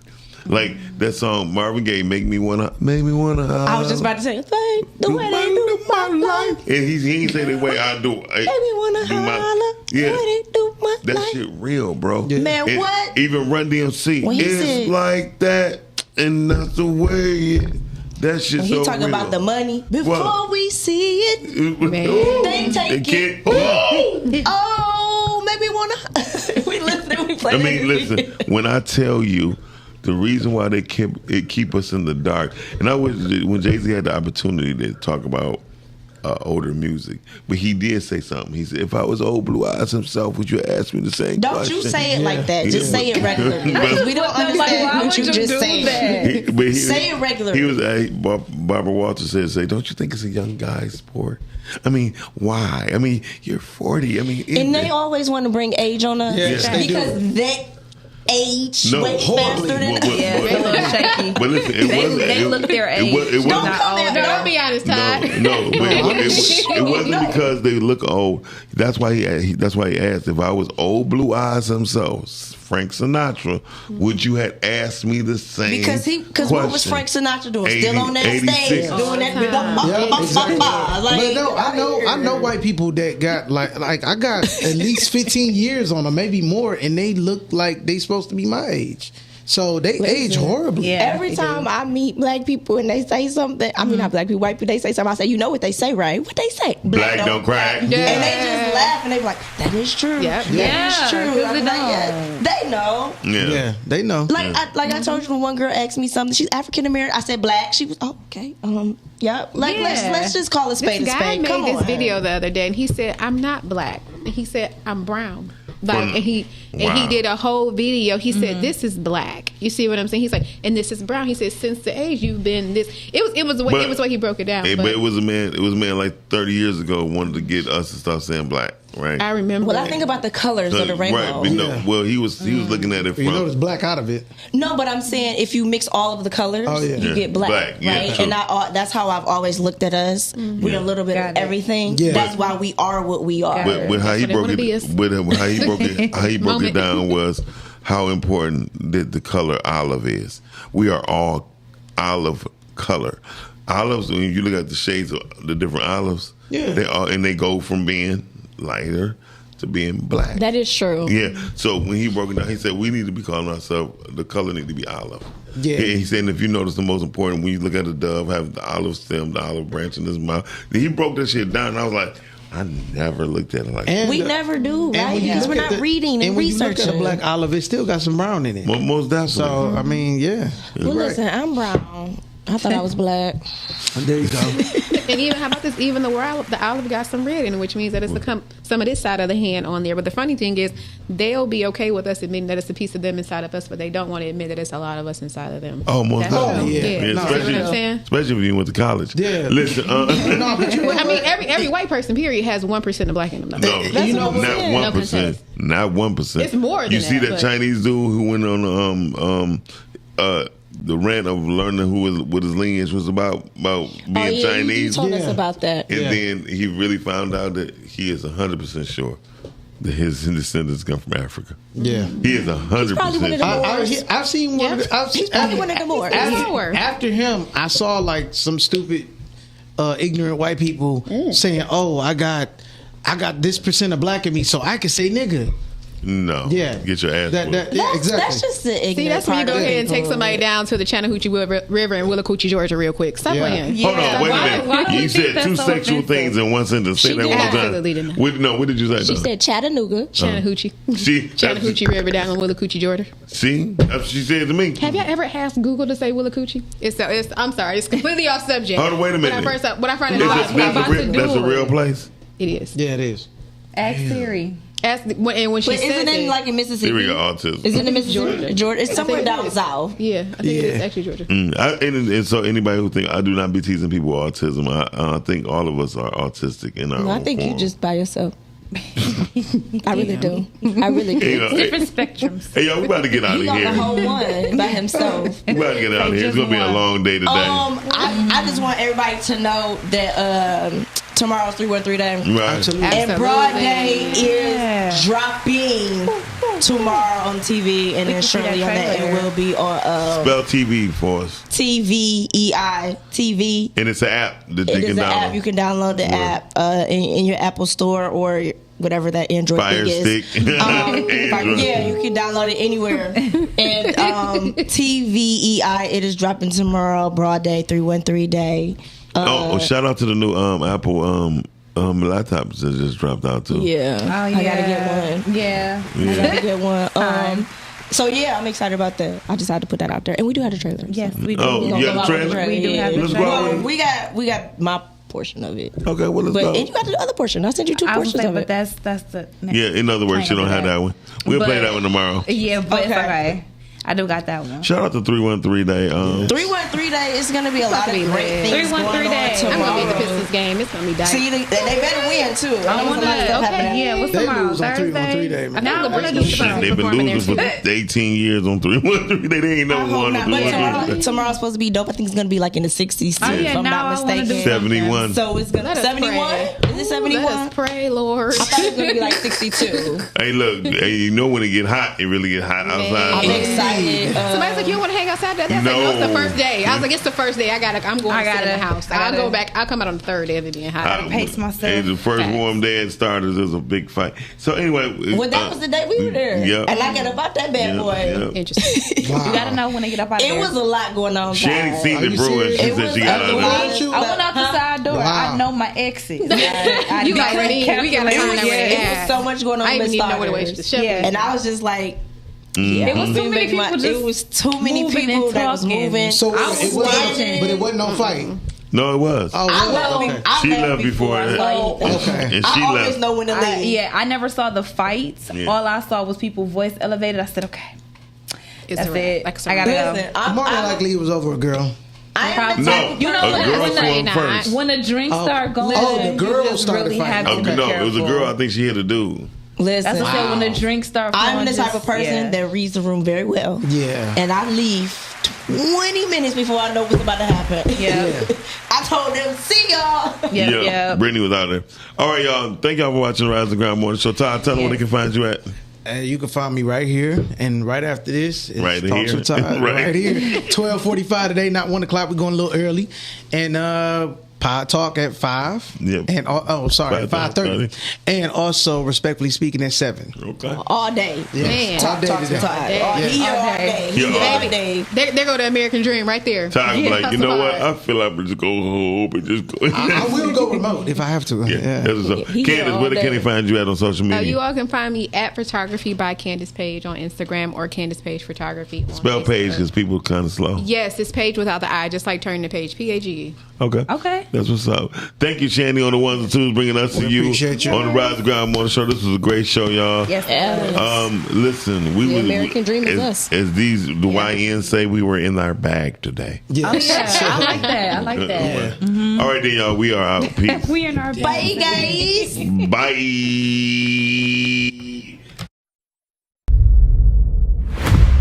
So I'm gonna be like Queen Latifah and these bitches set it off.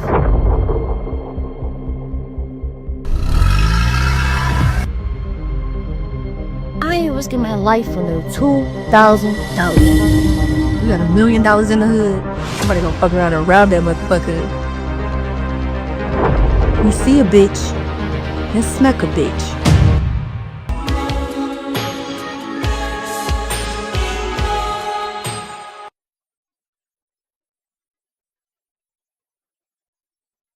Rise and grind. Morning show at 9:15 a.m. Monday through Friday. Great conversation, guest appearances. 'Cause you experience us on the cusp of blowing up. Wake up, wake up.